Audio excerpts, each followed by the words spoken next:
검찰의 소환조사 닷새 만에 이명박 전 대통령에 대한 구속영장이 청구됐습니다. 전직 대통령에 대한 구속영장 청구는 헌정사상 네 번째로 오는 목요일에 법원의 영장실질심사가 열릴 예정입니다. 네, 정태원 변호사, 배상훈 서울디지털대 경찰학과 학과장과 함께 관련 소식 자세히 이야기 나눠보도록 하겠습니다. 네, 두 분 어서 오십시오. 어서 오세요. 네, 안녕하십니까. 네. 자, 당초 이 전 대통령 그 소환 전만 해도 검찰 안팎에서는 구속영장 청구 가능성에 대해서 좀 낮지 않겠냐는 분석이 있었는데 결과적으로 검찰이 소환 접수 이후 닷새 만에 상당히 좀 빠르게 청구를 했다고 봐야 될까요? 그 배경 한번 짚어볼까요? 네. 일단 지난번 이제 그 박근혜 전 대통령의 경우에도 엿새 만에 이제 청구를 했거든요. 근데 예. 이번의 경우에도 보면은 사실 오히려 수사 기간으로 치면 박근혜 전 대통령보다 더 길지요. 지금 그 이명박 전 대통령의 소위 핵심 관계자들이 상당한 숫자가 구속이 돼 있거든요. 예. 그렇기 때문에 사실상 이명박 전 대통령에 대한 수사는 거의 완결 상태이고 다만 최종적으로 이명박 전 대통령의 말하자면 입장이라든지 그런 변론을 듣기 위해서 지난주에 조사를 한 거거든요. 그렇다고 한다면 검찰로서는 이미 그 특별한 일이 없는 한 구속 여부를 마음 먹고 있었던 것이고 우리 또 사실 법조계에서는 만약에 저것이 증거가 확실히 나온다 그러면 구속을 피할 길이 없겠다. 그렇게 예상을 했고 그 예상대로 구속영장을 청구를 했습니다. 예, 뭐 검찰에서 끝까지 모르쇠로 일관했던 이 전 대통령의 태도, 이것도 구속영장 청구까지 좀 일조에 뭐 영향이 있었다라고 볼 수 있을까요? 기본적으로 이제 기본적인 사실도 모른다.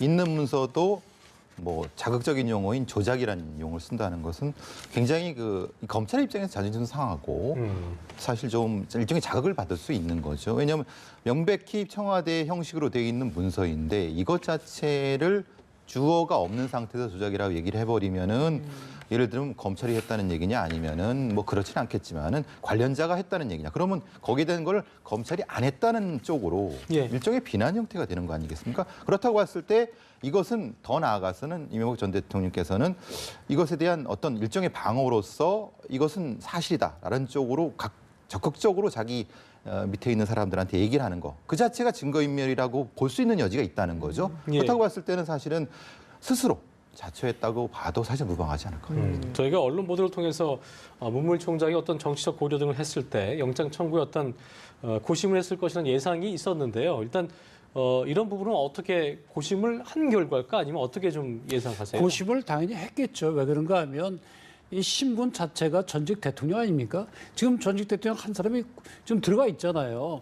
그런데 또 한 사람을 또 구치소에 넣는다는 것이 과연 국가적으로 이것이 참 부끄러운 일 아니겠습니까? 그러니까 그 점에 대해서 고민을 했겠죠. 그러나 대통령임을 지냈다고 해가지고 범죄 혐의가 큰데 불구속한다는 건 안 맞죠. 증거인멸의 염려도 있고 또 그 밑에서 일하던 사람들 다 구속이 됐는데 주범격인 이명박 전 대통령 그리고 또 이 박근혜 전 대통령 그 케이스와 조금 다른 것이 이런 여러 가지 범죄로 인한 그 이득이 전부 이명박 전 대통령에게로 간 걸로 지금 보고 있거든요, 검찰이.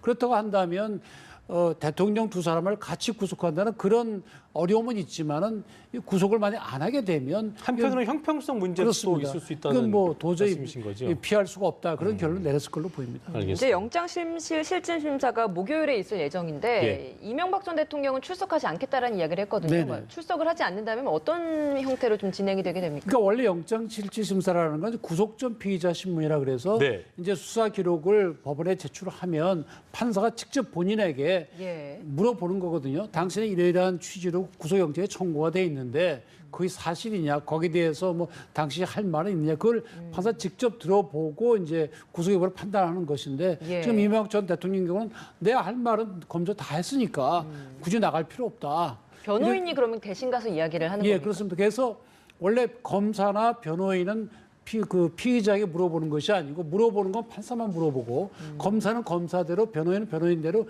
거기에 대한 의견을 얘기하는 겁니다. 그러니까 이명박 전 대통령 아마도 검찰 수사에 불만도 있었겠죠. 그러니까 난 더 이상 할 얘기 없다.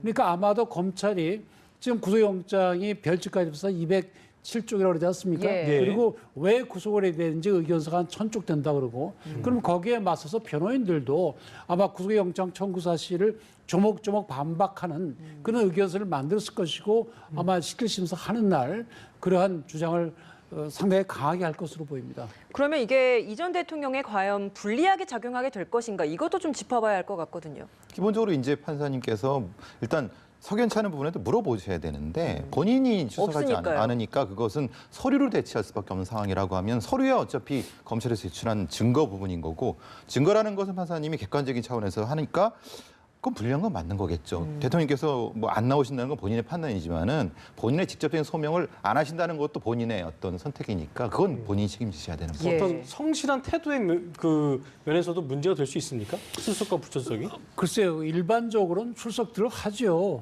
불출석만 하는 경우는 거의 없죠. 아예 신문을 포기하는 경우는 있습니다. 예. 그런 경우는 있는데 이렇게 변호인 나가서 하고 본인은 안 하는 경우는 아주 드문 케이스로 보이는데 판사 입장에서는 본인 얘기를 직접 들어보고 싶죠.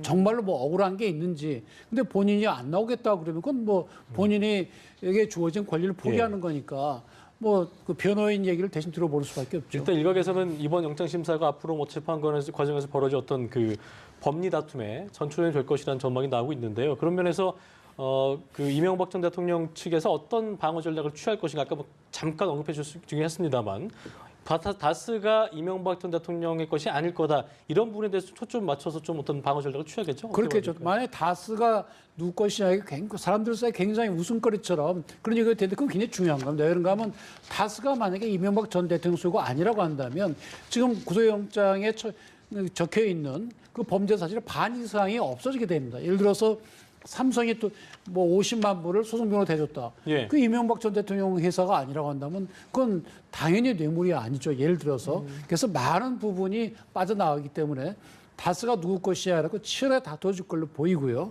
그다음에 이제 뇌물과 다른 뇌물들 또 이제 그 국정원 돈 받은 것 같은 경우도 아마 치열하게 다퉈질 겁니다. 국정원 돈 같은 경우는 아니 뭐 나는 모른다. 내 밑에 그 참모들이 쓴 모양인데 나는 모른다. 그리고 그 사람들이 썼다 하더라도 그거는 원래 목적대로 썼다. 아마 그렇게 주장을 할 것으로 보이고요. 그 예. 어디에 썼냐 못 밝힌다. 그다음에 또 이제 뭐 일반 뇌물들 있지 않습니까? 뭐 이팔성 전 우리금융지주 회장이 줬다든지 뭐 대보그룹이든지 이런 부분들은 아마도 이거는 정치 자금이다. 정치 자금이고 이건 뇌물이 아니다.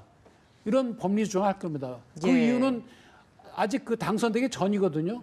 그럼 당선되기 전에 줬는데 그 사람이 당선이 되면 뇌물이고 당선이 안 되면 뇌물이 아니고 그건 법리적으로 안 맞다. 정치 자금이다라고 주장을 하면서 그리고 그거는 이상득 전 의원이 관리한 것이고 나는 모르는 사실이다. 그래서 시효완성됐다. 아마 이런 주장을 할 걸로 보입니다. 오늘 또 나오는 보도에 보면 사위도 돈을 건네줬다라는 네네. 자술서를 또 제출을 했다라고 하는데 이 부분도 나중에 뭐 검찰 조사에서 실리진 않았습니다만 뭐 구속영장 발부하는 데까지 뭐 증거로 뭐 작용하거나 이런 부분도 그래서 이제 있습니다. 아마 그 사위 부분은 원래 이제 이팔성 전 우리금융회장이 그 사위를 통해서 돈을 전달했다 이렇게 됐었는데 사위에 예. 난 그런 사실이 없다 그랬거든요. 예, 예. 근데 본인이 스스로 잘소가 쓰는 걸 보면 이것이 무슨 뭐 이명박 전 대통령에 대한 배신이나 등을 두는 그런 거라고 보기 좀 어렵고 예. 오히려 이명박 전 대통령 부부가 사위에 대해서 혐의가 인정된다 하더라도 단순한 전달자에 불과하다.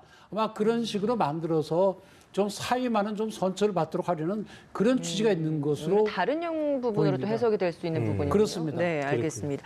근데 지금 또 보니까 이 전 대통령 부인 김윤옥 여사에 대한 혐의도 좀 하나둘씩 많이 드러나고 있는 것 같습니다. 명품백과 관련된 보도도 있었습니다만 이를 무마하기 위해서 뭐 각서를 썼다라는 것도 오늘 뭐 조간신문에 실린 부분도 있었거든요. 뭐 이렇게 된다면 직접 조사가 불가피해 보입니다. 상당히 좀 난감한 상황인 거. 2007년도 벌어진 그러니까 경선부터 본선 전까지의 상황입니다. 예. 그러니까 경선이 끝난 다음에 뉴욕에서 김윤영 여사께서 이제 어떤 사업가한테 명품백 플러스 그 안에는 뭐 3만 달러가 있었는지 없었는지에 논란이 있지만 어쨌든 받았고 그것을 돌려줬는지 않는지에 대한 논란도 분명히 있지만은 예. 관련은 분명히 있는 것 같고요. 그게 본선에 들어가기 전에 들어간 다음에 그 정도원 의원이 이것을 무관하게 해서 뭐 사비를 썼다는 것까지 본인이 인정한 상태고 그래서 확인서 써줬다는 부분이라서 근데 직접 조사는 사실은 예전에 2009년에 권양순 여사에 대한 조사를 참조할 가능성이 높습니다. 그때는 이제 직접적으로 바로 이제 중앙지검이라든가 중수부를 소환하는 것이 아니라 부산지검 쪽으로 이제 모셨던 부분이 있으니까 아니면 아무리 그래도 이제 전 영부인이셨던 분을 직접적으로 노출시키는 것보다는 그런 예가 좀 준용되지 않을까라는 생각은 어쨌든 조사는 해야 됩니다. 왜냐하면 그 상황을 확인을 해야 되는 부분이니까요. 예. 근데 김윤옥 여사 같은 경우에는 공무원이 아니기 때문에 뇌물죄가 적용이 안 된다 뭐 이런 부분도 있던데 이거는 좀 수사가 어떻게 진행이 되는 겁니까? 글쎄요, 그 구체적으로 그 돈을 줄 때 어떤 취지로 주었는지가 중요한데 예를 들어서 네. 자기의 이권을 부탁하면 줬다고 한다면 그리고 그 점에 대해서 이명박 대통령과 연결이 돼 있다고 한다면 최순실이 박근혜 전 대통령에 연결돼서 공범이 되는 것처럼 김윤옥 여사도 공범으로 처벌할 여지가 있지요. 예. 구체적인 건 조사를 해봐야 되겠지만. 알겠습니다. 많은 혐의들을 구속영장 내용에 포함시켰는데 뭐 개인적인 판단이겠습니다만 어떻게 좀 법원이 어떤 판단을 할 것이 뭐 영장 발부라든가 기각이라든가 어떻게 개인적으로 좀 판단하세요? 그래서 하여튼 쉽지는 않은데 우리가 언론 보도만 난 거 갖고 판단하기 좀 어렵거든요. 네. 그런가 하면 검찰 기록에 어떻게 돼 있느냐 굉장히 중요한데 하여튼 이런 혐의들이 소명이 된다고 한다면 구속은 피할 수가 없을 것이다. 왜 그런가 하면 지금 박근혜 대통령 경우에 433억 원 뇌물을 받았다는 혐의로 영장이 청구됐었고 예. 노무현 전 대통령은 600만 불 받은 혐의로 조사받다 돌아가셨고 그리고 노태우 대통령이나 전두환 대통령 훨씬 한 2천억씩 됐지만은 지금 그 이명박 전 대통령의 경우에도 뇌물로 지금 의뢰된 게 110억쯤 되거든요. 네. 그러면 이 정도 되는데 만약 인정이 된다면 그거를 불구속한다는 건 이게 형평에 너무 안 맞게 되죠. 네. 20일 오전 10시 반에 이제 영장 심사 열리게 되는데 결과는 20일 밤쯤이나 23일 새벽쯤에 나온다고 하니까 어떤 결과를 또 법원 내릴지 제가 관심을 갖고 지켜봐야겠습니다. 주제를 좀 바꿔보겠습니다. 안희정 전 지사에 대한 얘기인데요. 두 번째 조사를 마쳤습니다. 22시간 정도. 그러니까 첫 번째 자진 출석했을 때는 굉장히 좀 헬스한 얼굴에 좀 패딩 차림이었는데 어제는 굉장히 좀 말끔한 비교적 그때와 비해서는 와서 일단은 합의에 의한 것 같았지만 당사자들은 아니라고 한다. 죄송하다. 뭐 이런 뜻을 밝혔는데 신병 처리가 어떻게 될지도 좀 관심을 모으고 있는데 어떻게 좀 예상해 볼 수 있을까요? 그동안에 이제 처음에는 당화해서 그냥 가서 얘기를 한 거지만 이번에는 이제 법률적 준비를 해가지고 나왔다고 봐야 되죠. 그러니까 나는 합의에 의한 것이라고 생각을 했는데 고소인들은 아니라고 하신다. 예. 그리고 미안하다. 그리고 어떤 법적인 책임 있으면 지겠다. 결국 이 얘기는 본인의 혐의를 부인하는 거거든요. 그런 관계는 있었지만 이것이 위력에 의한 것이 아니라 자유로운 의사에 따라서 이루어진 것이라는 주장을 하고 있는 거거든요. 그래서 지난번 조사 때는 금방 끝난 이유는 아직 검찰이 피해자 조사가 안 끝났잖아요. 네. 근데 추궁을 할 수가 없었지만 이번에는 그 두 번째 고소인도 충분히 조사를 했고 이틀에 걸쳐서 또 첫 번째 고소인도 조사를 마친 상태거든요. 그렇기 때문에 아마 이번 조사에서는 두 번째 피해자에 관한 그 피해 사실 위주로 해서 조사를 하고 또 첫 번째 피해자 조사에 관해서 제대로 조사가 안 됐었으니까 그 부분에 조사를 했을 겁니다. 그래서 예. 결국에는 이제 위력에 의한 것이 아니냐 이게 제일 큰 쟁점이 되는데 아마 그 부분에 대해서 연구를 많이 해봤을 거고요. 예. 자꾸 그래서 위력에 대해서 제가 대법원 판례를 잠깐 소개해드리면 예, 예. 위력이라는 게 뭔가 하면 예. 피해자의 자유의사를 제압하기에 충분한 세력, 자유로운 의사. 그래서 사회적, 경제적, 정치적인 지위나 권세를 이용하는 것도 가능하고 유형력의 내용과 정도 내지는 이용한 행위자의 지위나 권세의 종류, 네. 또 행위자 피해자의 이전부터의 관계, 예. 또 그 행위에 이르게 된 경위, 구체적인 행위의 태양, 범행 당시의 재반 사정을 종합적으로 고려해서 판단해야 된다. 이것이 이제 20년 이상 계속 유지되어 온 대법원의 입장이거든요. 예. 그러니까 이 경우에도 결국 두 가지죠. 이 위력에 의한 것이냐 아니면 둘이 자유롭게 애정 관계냐는 거거든요. 그렇다고 한다면 둘이서 사귀었다고 한다면 비록 불륜이지만 예. 그러면 뭐 휴대폰 문자든 뭐든 뭐 좋아한다든지 사랑한다든지 그런 말을 한마디 있어야 될 거 아닙니까? 그리고 다닐 때도 연인처럼 행동이 보였다든지 뭐 그런 거라든지 그런 걸 집중적으로 조사를 할 걸로 보입니다. 그런데 지금까지 드러난 그 그 휴대폰 그 메시지에 의하면은 그냥 괴념치 말거라 뭐 이렇게만 돼 있잖아요. 그거는 연인 간의 대화로 보기엔 좀 어렵죠. 판례를 지금 몇 가지 짚어주셨는데 그중에 지금 좀 저는 좀 여쭤보고 싶었던 부분이 이전부터의 관계 뭐 이런 그렇습니다. 것들인데 그게 지금 2차 피해자 같은 경우에는 싱크탱크에서 암전지사가 뭐 영향력을 행사했을 때 시기와 그 뭐 피해 당시의 시기가 맞물리지 않아서 전혀 해당 사항이 아니다라는 게 안전지사 측의 주장인데 뭐 이전부터의 관계라고 한다면 뭐 그런 것들이 해당이 되는 부분인가요? 이전부터의 관계라는 건 어떤 뭐 성적인 관계가 있었는데 그 이전에 어떤 성관계가 이전부터 있었는데 아니 이전 성관계가 있는데 예. 그럼 그 성관계 일어나기 전에 두 사람의 관계가 관계가 어땠느냐. 예. 예를 들어서 오늘 만났는데 갑자기 내일 한다? 그건 좀 이상하잖아요. 그죠? 그런 경우는 정말 위력의 경우가 있을 거고 예전부터 서로 굉장히 친하게 지내왔다. 전혀 스스럼 없이 그러더니 어느 날 이런 일이 있었다. 그렇게 되면 그거는 위력에 의한 것이 아니라 자유로운 의사에 의해서 했을 가능성이 높아지는 거죠. 네, 알겠습니다.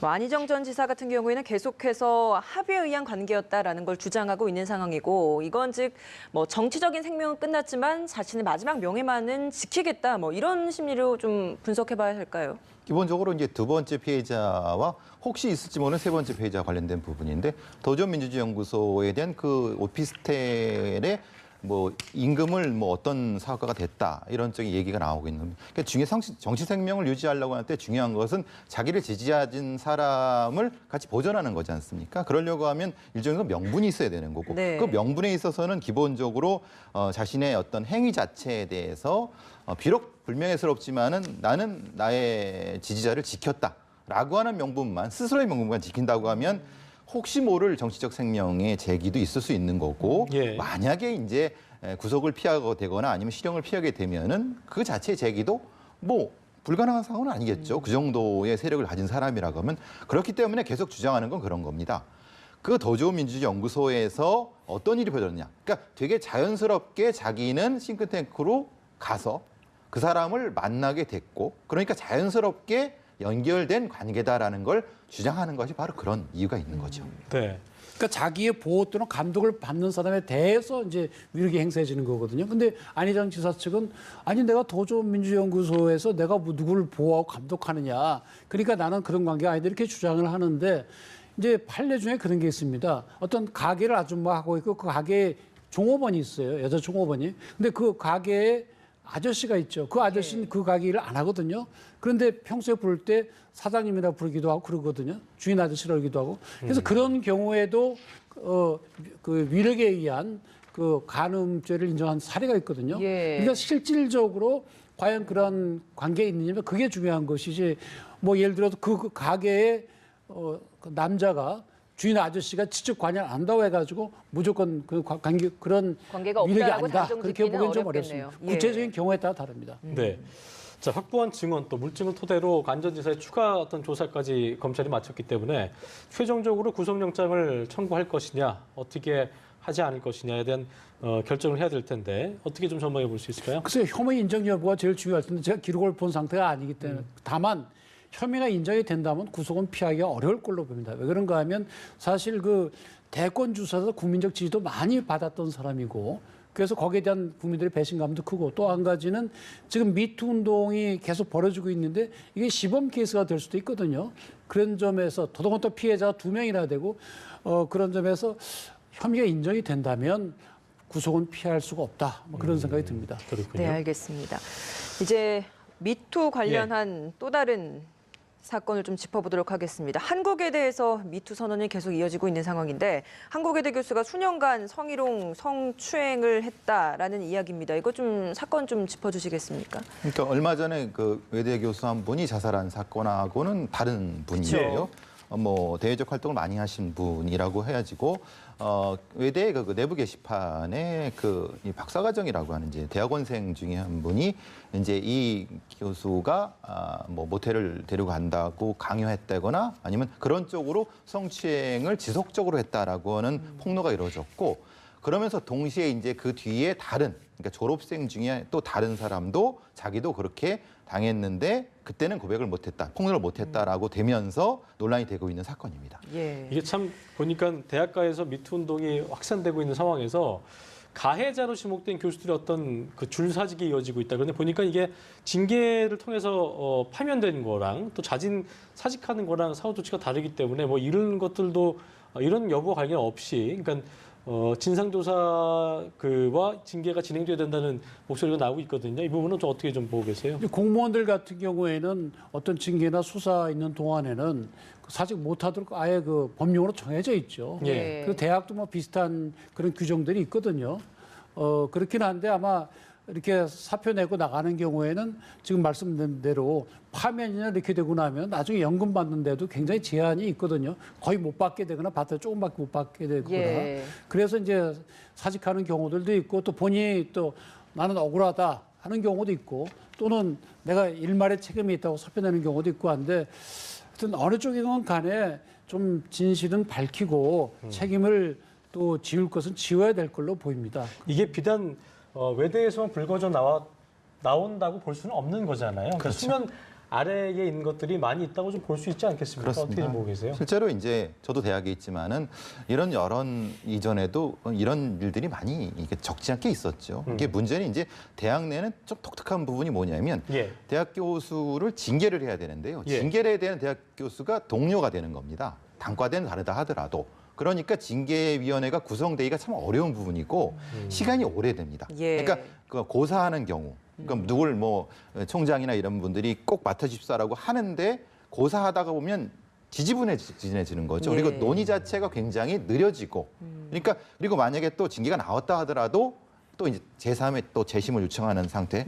그리고 이게 금고 이상이 나와야지 사실은 연금이 반이 깎이지만은 금고 이상이 나와요. 예. 근데 이제 보통 이런 종류의 것은 이 1심, 2심, 3심까지 그러니까 사법적 판단을 받는다 하더라도 벌금 이상 나오기가 어려운 부분. 왜냐하면 증거가 사실 많이 없기 때문에 그래서 보통 연금은 깎이지 않는 경우가 훨씬 더 많습니다. 그러니까 그게 지지부진하게 끌면서 흐지부지되기 여태까지 그렇게 되어 왔기 때문에 이런 성추행, 성희롱 관련된 사건들이 다 그렇게 되어 왔다고요? 여태까지는 그렇게 처리가 되어 왔다고 봐야 되겠죠. 예. 결과적으로 어떤 구조적인 병폐가 좀 심했다는 얘기인 거고 그렇죠. 결과적으로 서로 교수들끼리 봐주기로 일관해왔다는 건데 어떤 대책이 필요해 보입니다. 그냥 이걸 그냥 덮었던 것이 터져 나온 거니까 골마 터진 거기 때문에 뭔가 앞으로는 어떤 대책이 좀 관련돼서 필요하지 않을까 싶은데 어떻게 좀 보고 계세요? 기본적으로 이제 약간 사립학교법에 조금 그 징계의 그 권한이 그 재단한테 있습니다. 사립학교는. 그러니까 말하는 교육부에서 이걸 이쪽에 권고를 하는데 문제는 사립학교의 그 재단에서 그것을 적극적으로 하긴 어려운 부분이 있는 거거든요. 예. 그러니까 그러면 차제에 그런 걸 조금 바꿔서 중대한 사건 같은 경우는 교육부에서 직접 하는 경우라든가 강제성을 좀 띌 수 있게. 그러면 아니면 사립학교 협의회 같은 데에서 재단 협의회 같은 데서 그걸 조금 총대를 메고 하는 경우 몇 가지 차원의